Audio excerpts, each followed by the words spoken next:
You know what we haven't done for a while? An MCrider Ride Along. Come on, let's get our gear on.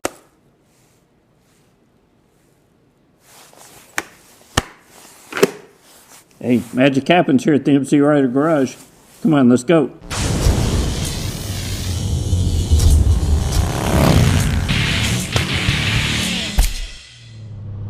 Hey, my name's Kevin and I release a weekly video here on MCrider focused on road skills or road strategy to help you become a better rider. Become a member of MCrider and get access to even more tools to help you stay sharp and develop your skills on two wheels. So I got the Gold Wing out, went for a ride around DFW area, and I had a few interesting things that happened while I was out on the road, and I thought I would share those with you today. So let's talk about some road strategy, and we'll see it in real time as I'm riding around. You know, lane position is one of the biggest advantages that we've got in riding a motorcycle to help keep us safe. I can position my motorcycle anywhere on the road in 1, 2, or 3 in order to see up the road, but it's always fluid. So if I see something that I want to get away from, I can change my lane position, and then I can go back to that originating spot in position 1 where I can see further up the road. So it's got to be a fluid thing, and you're always adjusting it according to the road conditions and the traffic around you.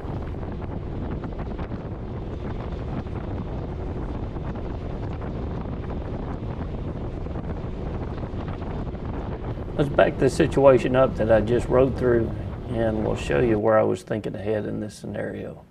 From this position, it's kind of hard for you to see what's going on, but I'm approaching the intersection there, and I've got a car ahead of me that's got their left turn signal on also that's wanting to cross my lane of traffic. So what can we do in those situations to be prepared for those what ifs? Well, watch my right hand here and you'll get an idea of what I do. So not a whole lot of drama here, but I was getting those fingers up on that front brake in case either of these two cars pulled into my lane of traffic. It's looking far enough up the road so that you can see those situations ahead of time and then preparing for it. Those are the kind of things that separate a good street rider from a street rider who's just looking for a crash. Be prepared, look far enough up the road, and have a plan in place in case that unexpected actually happens.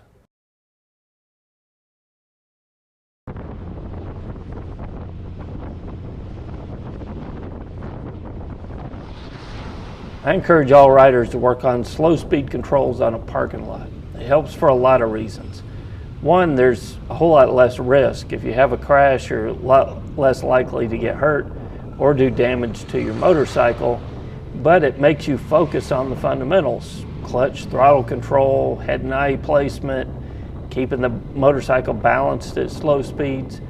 But you also get opportunities like this occasionally where you can work on your slow speed controls out on the public street. So take advantage of these situations. Challenge yourself. Try to do it without putting your feet down. It'll make you a better rider because of it. But remember, when you're riding, you're riding. You're not practicing when you're out riding. Get on a parking lot and practice some of these skills. Field Guide has a lot of exercises to help you develop those skills. So get out on a parking lot and practice. How hard can it be sitting at a stoplight, right? We do it every day. But there's one thing that a lot of people fail to do, and look. When that light turns green, you want to look to make sure that traffic's stopping, and I'm getting ready to show you why. Checking our mirrors is something I think a lot of riders don't do often enough. As a general rule, you should do it anytime you speed up or slow down, but especially when you slow down. Just watch this situation.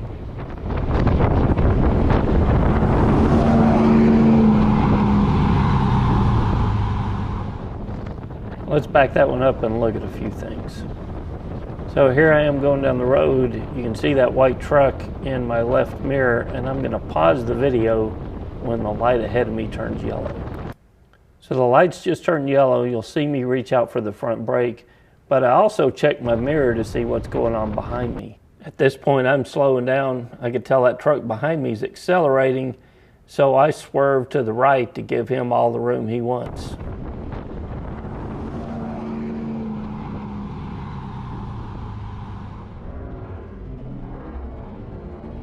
Notice when this truck gets beside me how close he is to the center line, which meant he was even closer to the rear of the motorcycle when he swerved over.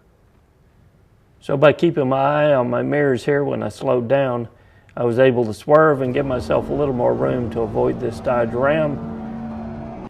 But take a look at that light now. It's already red, and that Ram is still a long way from that intersection. Remember what we just talked about looking before you pull out, even when you've got a green light in front of you? It's situations like this, and it's drivers like this that we need to be alert and aware, making sure we're checking that intersection even when we got the right of way. I am convinced that riding with good road strategy has saved me from many close calls on the road. Road skills may get all the glory. Tight U-turns and navigating a skills course at the edge of traction is a beautiful thing to watch, but I don't care how much skill you have. If you're riding on the street expecting everyone around you to do the right thing, you're a crash waiting to happen.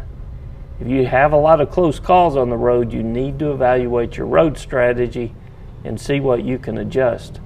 Close calls or having to use evasive action on your motorcycle do not have to be the norm, and if they are for you, you need to evaluate how you can ride differently.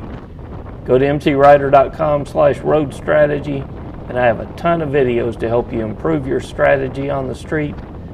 Till next week, guys, it's Kevin with MCrider, and I'll see you on the road.